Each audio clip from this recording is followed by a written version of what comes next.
जय हिंद। स्वागत है आपका हमारे इस ई पाठशाला सेंटर यूट्यूब चैनल में। आज का हमारा टॉपिक है छत्तीसगढ़ सामान्य अध्ययन और छत्तीसगढ़ सामान्य अध्ययन के अंतर्गत हम पढ़ने वाले हैं बांध, परियोजनाएं और एनीकट। देखिए, इससे पहले हमने पढ़ा था नदी के बाद पढ़ा था जलप्रपात। अब उसके बाद पढ़े हैं कि उन नदियों के माध्यम से या फिर उन नदियों पर कौन से बांध बनाए गए हैं, कौन सा एनीकट है और कौन से परियोजना प्रस्तावित है या फिर बनाया गया है।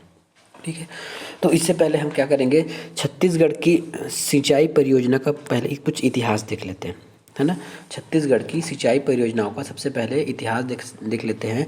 तो 1120 से लेके 35 के क्षेत्र में रतनदेव द्वितीय, जो इतिहास की बात है ना, रतनदेव द्वितीय जो कलचुरी शासन के थे। कौन से शासन के थे?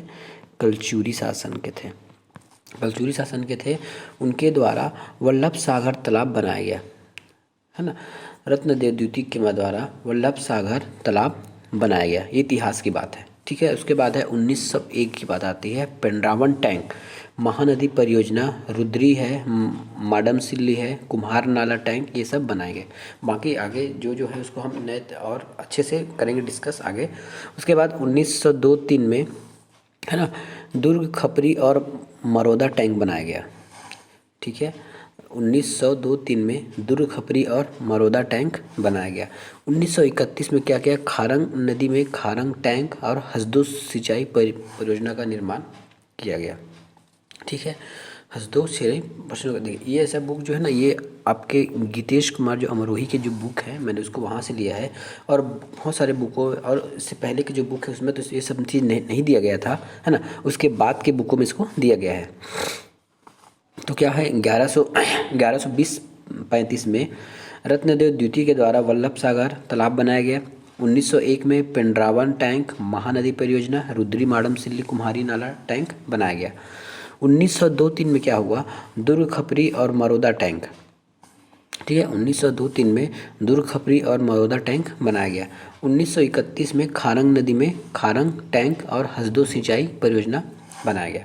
ठीक है, कुल सिंचाई क्षमता राज्य गठन के समय, अब देखिए ये तो हमने इतिहास पढ़ लिया बहुत पहले का। और राज्य गठन के समय, तो राज्य गठन कब हुआ हमारा, 1 नवंबर, है ना, 2000 को छत्तीसगढ़ राज्य का गठन हुआ मध्य प्रदेश से अलग होकर। ठीक है, तो उस समय राज्य गठन के समय 13.28 लाख हेक्टेयर, है ना। कुल सिंचाई क्षमता कितना था, 13.28 लाख हेक्टेयर, जिसमें से 21.34 लाख हेक्टेयर और 8.6 लाख हेक्टेयर की वृद्धि हुई है। ठीक है, जिसमें से 31 कितना लाख हेक्टेयर और 8.6 लाख हेक्टेयर की वृद्धि हुई है बाद में। ठीक है, आगे बढ़ते हैं। यहाँ एक कंपेयर चार्ट दिया गया है ना, छत्तीसगढ़ की सिंचाई परियोजनाओं की वर्तमान स्थिति और जिस समय छत्तीसगढ़ राज्य का गठन हुआ था उस समय की स्थिति क्या था। तो सबसे पहले हम पढ़ेंगे प्रकार, है ना। प्रकार में पढ़ेंगे वृहद। वृहद मतलब बड़ा। अब ये कैसे बांटा गया वृहद, तो 10,000 हेक्टेयर से अधिक के क्षेत्रफल में, है ना, 10,000 हेक्टेयर के अधिक क्षेत्रफल में फैला हुआ परियोजना वृहद परियोजना के नाम से जाना जाता है। ठीक है, पहले तो ये जान लीजिए कि वृहद क्या होता है। ये क्वेश्चन में साफ साफ पूछ लिया जाता है ना। आपको सही जोड़ी मिलाओ में इसको पूछ लिया जाएगा। वृहद क्या होगा, तो 10,000 हेक्टेयर से अधिक जमीन में फैला हुआ। ठीक है, 10,000 हेक्टेयर से अधिक जमीन में फैला हुआ, 10,000 हेक्टेयर से अधिक जमीन में फैला हुआ जो परियोजनाएं हैं वो वृहद कहलाएगा। मध्यम क्या कहलाएगा, 2,000 से 10,000 के बीच। देखिए, 10,000 से अधिक ऊपर, है ना, लेकिन 2,000 हेक्टेयर से 10,000 हेक्टेयर तक यदि कोई परियोजना है तो वो कहलाएगी मध्यम परियोजना। और जो लघु परियोजना है 2,000 हेक्टेयर से कम, ठीक है, 2,000 हेक्टेयर से कम के क्षेत्रफल में यदि कोई परियोजना फैला है उसको हम बोलेंगे लघु परियोजना। उसको क्या बोलेंगे, लघु परियोजना बोला जाएगा। और जो नलकूपों वगैरह योजना है ये आपके हेक्टेयर में गिनती नहीं होता, ये नलकूपों की संख्या पर डिपेंड करती है। किसका, नलकूपों की संख्या पर। ठीक है, ये समझ आ गया वृहद क्या होता है, मध्यम क्या होता है और लघु क्या होता है। तो वृहद राज्य के गठन के समय, राज्य कब गठन हुआ, 2000 में, है ना, सन 2000 है, सन लिख लीजिएगा, मैं 2000 रुपये की बात नहीं कर रहा हूँ, 2000 सन है। तो उस समय क्या थे, 3 थे, ठीक है। उस समय 3 बड़े बड़े हमारे पास वृहद परियोजनाएं थी। मध्यम 29 था, मध्यम परियोजनाएं 29 थे, और लघु परियोजना जो है 1945 थे, ठीक है। लघु परियोजनाएं 1945 से कब, जब राज्य की गठन हुआ। वर्तमान स्थिति में, आज की स्थिति में क्या है, हमारे पास 8 वृहद परियोजनाएं हैं, है ना, और 4 बनने वाले हैं या फिर 4 बन रहे हैं। तो टोटल कितने हो गए, 12। लेकिन याद रखिएगा 8 कंप्लीट हो गए हैं, जिसमें काम चालू हो गया है, जिससे जिस परियोजनाओं का लाभ लोगों को मिल रहा है। लेकिन 4 परियोजनाएं ऐसे हैं, ठीक है, 4 परियोजनाएं ऐसे हैं जो बन रहे हैं। तो इसके बनने के बाद छत्तीसगढ़ में 12 वृहद परियोजनाएं हो जाएंगी। उसी प्रकार मध्यम 37 है, 37 बनकर तैयार हैं, जिसका उपयोग हो रहा है लोगों के द्वारा, और एक निर्माणाधीन है। इसमें से एक जो है निर्माणाधीन है। और लघु परियोजनाएं, ठीक है, हमारे पास लघु परियोजना कितने हैं, तो 2477 लघु परियोजनाएं बनकर तैयार हैं, और उससे काम शुरू हो गया है, उसमें काम चल रहा है, लोगों को फ़ायदा मिल रहा है। और 333 जो है निर्माणाधीन है, ठीक है। ये मैंने वहाँ से लिया है, इकोनॉमिक सर्वे से, है ना, क्योंकि ये साल दर साल डाटा चेंज होते रहता है, ठीक है। तो बस इसका ये संख्या याद रख लीजिएगा। 2477 जो है बनकर तैयार हो गया है, जिसका उपयोग हो रहा है लोगों के द्वारा, जिसको लाभ मिल रहा है। 333 निर्माणाधीन है, जिसका काम चल रहा है, जिसमें अभी ये जैसे ही निर्माणाधीन से निर्माण हो जाएंगे तो इसको हम इसमें जोड़ देंगे। फिलहाल यदि हम कहा जाए तो इन दोनों को अगर हम जोड़ दें तो हमको लघु परियोजनाएं मिल जाएगा, ठीक है। उसके बाद है नलकूप योजना। तो नलकूप में 30 हैं और एक निर्माणाधीन है, ठीक है। नलकूप में 30 है और एक निर्माणाधीन है। इसके साथ है आपका एनीकट और स्टेप डैम। एनीकट और स्टेप डैम, एनीकट क्या होता है देखिएगा, एनीकट क्या होता है देखिएगा, मैं बता रहा हूँ। जैसे कोई नदी है ना, ये नदी बह रही है, नदी बह रही है, उस पर एक छोटा सा पुल बनाया गया है ना, छोटा सा पुल बनाया गया है। देखिए पुल कहने का मतलब वो है, बड़ा पुल नहीं है, है ना। वैसे ये ऐसा पुल रहता है कि ये इसको हम नदी के क्या बोलते हैं, इसको पार बोलेंगे, या फिर आज साइड का जो ये पार ही बोलते हैं सिंपल भाषा में, पार। तो ये जो पुल बना रहेगा ना, ये उस जो नदी के दोनों किनारे रहेंगे उससे भी कम हाइट का रहता है ये, है ना। सिंपल ये पानी रोकने के लिए रहता है ना, सिंपल ये पानी रोकने के लिए रहता है। इसमें भारी वाहनों का प्रवेश वर्जित रहता है, ठीक है। और अधिक पानी आने पर ये पानी जो है इससे पार करके बहने भी लग जाती है, तो इसको पुल नहीं बोला जा सकता, है ना। ये पानी रोकने के लिए बनाया गया है। तो ये कितने हैं हमारे पास फिलहाल, स्टेप डैम, या इसको स्टेप डैम या एनीकट भी बोलते हैं, है ना, एनीकट, है ना, या स्टेप डैम या स्टॉप डैम। तो ये फिलहाल हमारे यहाँ कितने हैं, तो ये है हमारे पास 806 एनीकट बनाए गए हैं, ठीक है। 806 एनीकट बनाए गए हैं। और निर्माणाधीन कितने हैं, तो 161 निर्माणाधीन है, 161 निर्माणाधीन। कितने हैं, 806 बनाए जा चुके हैं और 161 जो है निर्माणाधीन है। नेक्स्ट चलते हैं। अब छत्तीसगढ़ के जो हमने 8 वृहद परियोजनाएं पढ़ी हैं, है ना, वृहद परियोजनाएं पढ़ी हैं, उसको हम समझते हैं कि वो कहाँ कहाँ बना है और कब कब बना है। सबसे पहला है तांदुला जलाशय। सबसे पहले है तांदुला जलाशय। तांदुला जलाशय जो है 1913 में बन के तैयार हो गया था। तांदुला जलाशय है 1913 में बना था, और ये बालोद जिले में है। नदी पूछा जाएगा तो तांदुला नदी। देखिए एग्जाम में अगर क्वेश्चन पूछा जाएगा तो क्या पूछा जाएगा, उस जलाशय का नाम दे दिया जाएगा या फिर उस परियोजना का नाम दे दिया जाएगा, उसका वर्ष पूछ सकता है, ठीक है। इसका वो वर्ष पूछ सकता है, किस ज़िले में पूछेगा और किस नदी पर है ये पूछेगा, ठीक है, किस नदी पर है ये पूछेगा। तो आपको मैप याद होगा ना कि ये बालोद जिला में तांदुला जिला है ना, सॉरी तांदुला नदी है बालोद जिले में, वहाँ पे है ये। खारंग जलाशय, इसी को बोलते हैं संजय गांधी जलाशय। खारंग जलाशय या संजय गांधी जलाशय। देखिए अगला क्वेश्चन ऐसा पूछा जा सकता है कि एक ही परियोजना के नाम को और किस नाम से जाना जाता है ना, किसी परियोजना को और किसी नाम से जाना जाता है, तो ऐसा क्वेश्चन पूछा जाएगा। तो यह है खारंग जलाशय, ये बना था 1920 से 31 के बीच, ठीक है। यह है आपके बिलासपुर में और खारंग नदी पर। कुछ कुछ जलाशय का नाम तो जो उसके नदी के नाम पर ही रख दिया गया है ना, तो आपको नदी के नाम बताने में ज़्यादा समस्याएं नहीं आएंगी, ठीक है। तो ये जो देख रहे हैं ना, वृहद 8 परियोजनाएं ये बनकर तैयार हो गई हैं, इसका उपयोग शुरू हो गया है, ठीक है। तो अगला है हमारे पास मनियारी। पहले देखिए कि मनियारी नदी किस ज़िले में है। मनियारी नदी मुंगेली ज़िले में है, तो आप यहाँ से टिक कर लोगे, ठीक है। और ये मनियारी राजीव गांधी जलाशय है, तो इसका मतलब इसका आप नदी भी बता लोगे, मनियारी नदी में है। अब आपको याद करने लायक हो सकता है, तो ये आपको बताना है वर्ष 1924 से लेके 30 के मध्य इसका निर्माण हुआ था, ठीक है।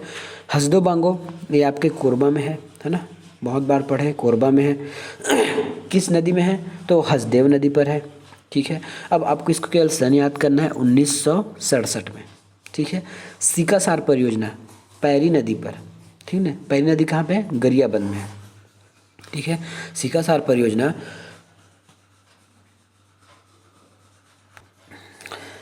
सीकासार परियोजना जो है गरियाबंद में है, पैरी नदी पर। ये वर्ष कितना है, 1995 में बना था। जोंक परियोजना नाम से ही पता चल रहा है कि ये जोंक नदी पर होगा, और जोंक नदी कहाँ पे है, महासमुंद में है। ऐसे आपको याद करना है ना। मतलब एक मैप ले लीजिएगा, उसके बाद आप एक एक चीज़ आपको इसको मैप के माध्यम से बताना होगा। इसके बाद है वीर नारायण सिंह परियोजना का नाम है, ये है कोडार नदी पर। यह है कोडार नदी पर, इसी को कोडार परियोजना भी कहते हैं, ठीक है। वीर नारायण सिंह परियोजना को कोडार परियोजना भी कहते हैं, ठीक है। कोडार परियोजना भी कहते हैं।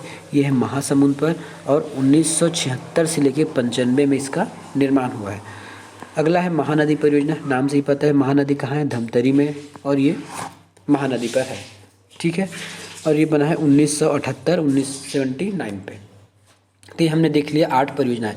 अब देखते हैं ऐसे कौन से 4 परियोजना हमारे पास और बनने वाले थे ना। जैसे हमने यहाँ पढ़ा है कि 8 बन चुके हैं और 4 बनने वाले हैं। जैसे हमने पढ़ा है 8 बन चुके वाले पढ़ लिए। अब 4 देखते हैं कि 4 कौन कौन से हैं। तो 4 बनने वालों में से है सोंढूर परियोजना, बन रहा है।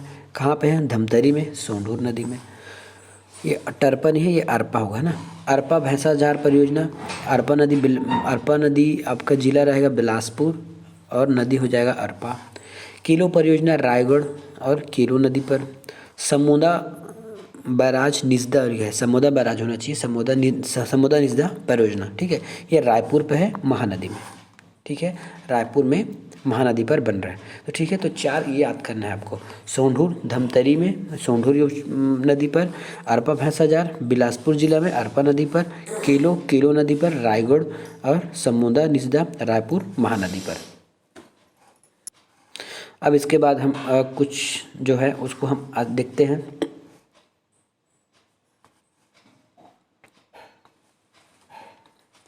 अब इसके बाद हम अध्ययन करने वाले हैं सारे परियोजनाओं को लाइन से, है ना।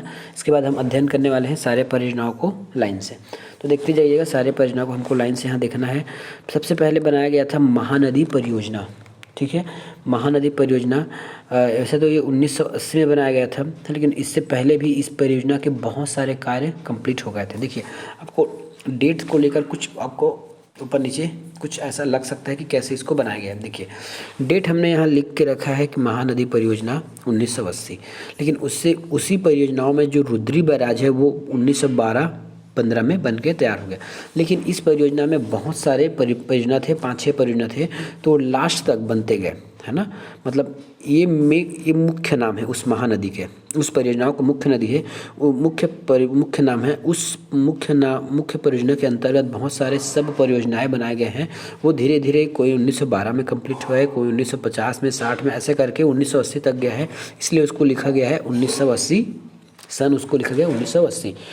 यह प्रदेश की दूसरी सबसे बड़ी परियोजना है ना। इसके अंतर्गत बहुत सारे परियोजनाएं शामिल है जो हमारे छत्तीसगढ़ की सिंचाई क्षमता में वृद्धि करते हैं। पढ़ते हैं सबसे पहले रुद्री बैराज, है ना। आपको इमेज मैंने यहाँ लगा के देखा है, आपको देखिए रुद्री बैराज, यदि कोई वहाँ के होंगे या फिर कोई गए होंगे तो देखिए रुद्री बैराज ऐसा दिखता है। देखिए बैराज पुल में कुछ अंतर रहता है ना। ये बैराज है, लगभग इनका काम पानी रोकने के लिए किया जाता है और पानी रोककर इसको नहर निकाला जाता है। देखिए नहर कैसे निकाला गया होंगे, ये पूरा पानी रोक दिए यहाँ पे, है ना। ये पूरा यहाँ पे पानी रोक दिए और यहाँ से नहर निकाल दिए बगल से। उसी प्रकार इधर से या फिर गेट को ऐसा घुमा के ये नहर निकाल जाता है, इसलिए बैराज बनाया जाता है ना। जिस दिशा में नदी जा रहा है उसी दिशा में पानी बहाने का या फिर नाला निकालने का कोई उपयोग नहीं है, ना ही उसका कोई मतलब है, क्योंकि वो तो हमेशा उसी दिशा में बहना है ना। जिस दिशा में नदी का प्रवाह है उसको तो उसी दिशा में बहना ही है, तो उस दिशा में नाला निकालने से कोई आवश्यकता है नहीं। बैराज का काम क्या होता है, देखिएगा जैसे ये नदी है तो यहाँ हमने बीच में बैराज बना दिया। जैसे ही बैराज बनाया तो इस साइड पूरा पानी हमारा लबालब भर गया, है ना। लबालब भर गया, बहुत सारे पानी रुक गए। हाँ, यहाँ गेट जरूर बनाए जाते हैं ताकि आगे वालों को पानी की कमी ना हो, लेकिन यहाँ जो पानी रुका है उसे कुछ अलग दिशा में मोड़कर नाले बनाए जाते हैं। इस प्रकार नाले बनाए जाते हैं ताकि उस एरिया की सिंचाई क्षमता में वृद्धि किया जा सके। ये होता है आपका बैराज। और महानदी परियोजना का मतलब है, जैसे मैं आपको ये बताऊं कि चलिए फिर से उसको देख लीजिए मैप के माध्यम से इमेज में। ये देखिए ये एक महानदी है ना। ये महानदी इसको मैं मान लेता हूँ। तो इसमें जगह जगह बैराज बनाए गए हैं, जगह जगह, जैसे यहाँ बना दिया गया, यहाँ बना दिया गया, यहाँ बना दिया गया। तो ये पूरा एक महानदी पर ही है ना। महानदी पर है, जगह जगह इसमें बनाया गया है बैराज आवश्यकता अनुसार, इसलिए इसको बोला गया है महानदी परियोजना। और इसके अंतर्गत बहुत सारे अलग अलग जगहों में, अलग अलग क्षेत्रों में अलग अलग बैराज या फिर परियोजनाएं बनाई गई है। उन सभी को एकत्रित मिलाकर हमने कहा है महानदी परियोजना। ठीक है, अब परियोजना को एक एक करके पढ़ते हैं। सबसे पहला है रुद्री बैराज, जिसका निर्माण 1912 से लेकर 1915 में हो गया था। जिला है धमतरी। किस नदी पर है, तो नाम से ही पता है महानदी बैराज है तो महानदी पर ही होगा। ठीक है, 1912 में रुद्री नहर बनाया गया। याद रखिएगा ये रुद्री बैराज है ना। ये रुद्री बैराज है, ये जो आप देख रहे हैं ना, ये जो इसी का इमेज है। ये यहाँ पे जो मैंने देखिए यहाँ पे ये आगे पानी भेजने के लिए, इसका नाम है रुद्री बैराज। लेकिन यहाँ से जो नाला निकल रहा है ना, नाला या फिर नहर निकल रहा है, उसका भी नाम है रुद्री नहर। ठीक है, ये छत्तीसगढ़ का प्रथम बांध है। ठीक है, छत्तीसगढ़ का प्रथम बांध है और यहाँ प्रथम बार बिजली उत्पादन किया गया। इसमें प्रथम बार बिजली उत्पादन किया गया 1990 में 0.2 मेगावाट, 0.2 मेगावाट के यहाँ बिजली निर्माण किया गया। ठीक है, सबसे पहले हमने क्या पढ़ा, महानदी परियोजना पढ़ रहे हैं। महानदी परियोजना में कौन सा है, रुद्री बैराज 1912 से 1915 तक। कौन से जिले में है, धमतरी जिले में है, महानदी पर है। और 1912 में रुद्री नहर बनाया गया जो छत्तीसगढ़ का प्रथम बांध कहलाएगा।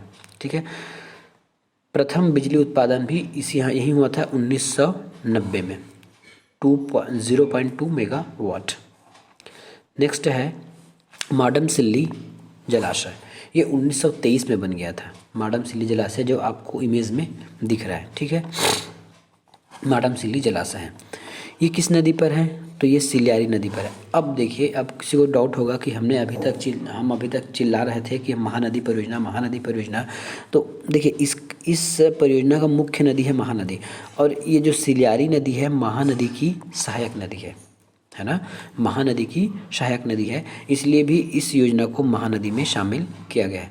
तो माडम सिल्ली किस में है, सिल्लारी नदी पर, सिल्लाई नदी पर, और जिला हो जाएगा धमतरी। निर्माण करता थे इसके एल्फिस्टन। ठीक है, इसके निर्माण करता थे एल्फिस्टन, है ना। एल्फिस्टन सेकंड के कार्यकाल में इसको कंप्लीट कराया गया है इस कार्य को। ठीक है, एल्फिस्टन के इस कार्यकाल में। इसका नया नाम अभी दिया गया है, नया नाम क्या दिया गया है इसका?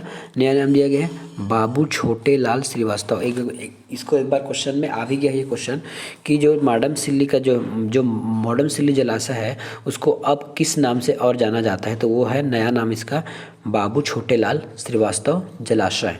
ठीक है, बाबू छोटे लाल श्रीवास्तव जलाशय के नाम पे रखा है। यह छत्तीसगढ़ का सैफन बांध है। सैफन बांध का मतलब क्या होता है? जैसे पहले तो आप इमेज देख लीजिए, उसके बाद मैं बताऊंगा कि सैफन बांध होता क्या है। ये सैफन बांध है। ठीक है, सैफन बांध का मतलब क्या होता है देखिए। ठीक है, अब देखते हैं सैफन बांध क्या है। सैफन बांध का मतलब होगा, जैसे यदि कोई गांव के आप लोग होंगे, है ना, तो आपको पता होगा गांव में एक खेत होता है। बरसात के दिनों में क्या होता है, पानी अधिक गिरने से, है ना, खेतों में पानी अधिक जमा हो जाता है। तो लास्ट में एक पानी निकलने के लिए एग्जिट पॉइंट होता है जिसको बोलते हैं मुही, है ना। ये लोकल भाषा में इसको मुही बोलते हैं। मुही का मतलब होता है यहाँ से पानी बाहर जाता है। कि किसान लोग क्या करते हैं, इस मुही का एक अधिकतम हाइट रखते हैं। मुही का अधिकतम हाइट, है ना। यदि पानी उस अधिकतम हाइट से जैसे ही बाहर होता है तो पानी ऑटोमेटिक बाहर हो जाता है।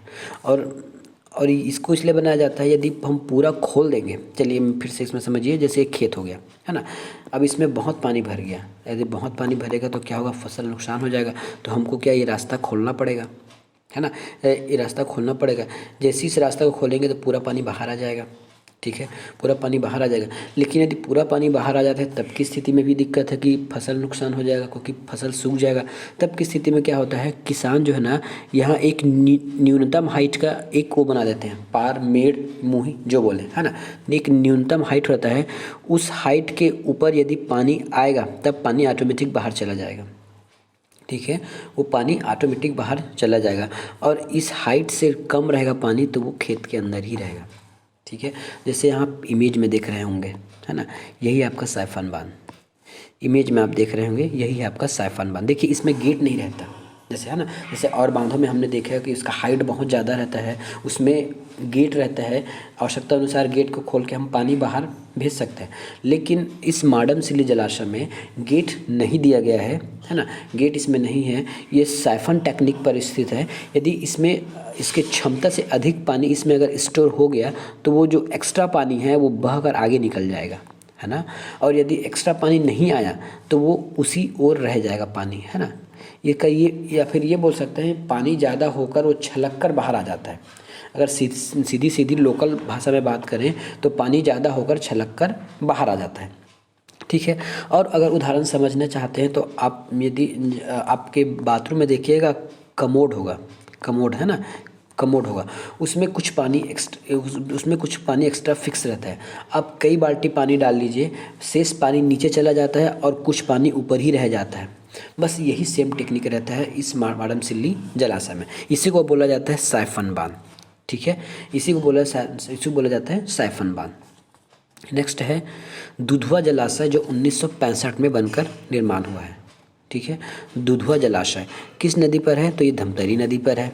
ठीक है, दुधवा जलाशय जो है धमतरी नदी पर है, धमतरी जिला में महानदी पर है। ये स्वतंत्रता के बाद बनाया गया। सीधी से बात, इसमें लिखने की कोई बात नहीं था। 1965 है, मतलब स्वतंत्रता के बाद ही बनाया गया है। यदि आप वहाँ के लोकल हैं तो इमेज देख लीजिए। यदि मैंने अगर इमेज गलत लगाया है तो ज़रूर कमेंट करके बताइएगा, क्योंकि मैं जितना भी इमेज लगाया हूँ नेट से सर्च करके लगाया है। ठीक है, तो ये हो गया दुधवा जलाशय, 1965 में बना है। ठीक है, और दुधवा जलाशय में कौन सा जलप्रपात है, तो मलाच कुंडम जलप्रपात है। हम कल पढ़े थे ना, मलाच कुंडम, दूध से मलाई निकलता है तो वो मलाच कुंडम जलप्रपात। ठीक है, ऐसा याद करके हम लोग पढ़े थे। अब इसका मेन एक जलाशय है ना, छत्तीसगढ़ महानदी परियोजना का मुख्य जलाशय क्या है, ये देखिए। इसका मुख्य जलाशय है गंगरेल बांध। ठीक है, सबसे पहले आप इसका इमेज देखकर बताइए कि ये सही है कि नहीं है। ये गंगरेल बांध का फ्रंट वाला है और ये जो है गार्डन वाला एरिया है। ठीक है, ये जो सेकंड इमेज है वो गार्डन वाला एरिया है। तो ये है गंगरेल बांध। देखिए ऐसा दिखता है गंगरेल बांध अभी की स्थिति में। ठीक है, मस्त घूमने के लायक है, पिकनिक विकनिक मनाने के लिए। तो ये बना कब है, 1978-79 में बना है। जिला कौन सा है, जिला धमतरी है। महानदी पर बना है। ठीक है, महानदी पर बना है। ये 10 मेगावाट बिजली भी उत्पन्न करता है। ये गंगरेल बांध है, 10 मेगावाट की बिजली उत्पन्न करता है। 10 मेगावाट की बिजली उत्पन्न करता है, मतलब इसमें 2.4 × 4 है ना, 2.4 मेगावाट के 4 यूनिट इसमें लगाए गए हैं।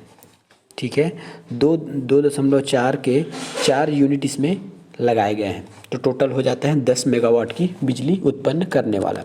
इसकी जो लंबाई है ना 1380 मीटर। अब देखिए इस नदी की कितनी चौड़ाई है ना, ये जो दिख रहा है ना, ये वाला पूरा ये, या फिर ये जिसमें रोड बना है, आपको इस छोर से इस छोर आने के लिए बस का उपयोग किया जाता है इसमें।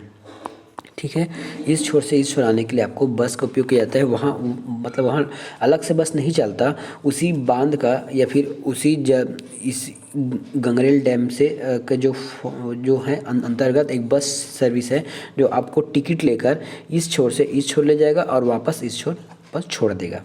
ठीक है, तो ये है आपका गंगरेल जलाशय।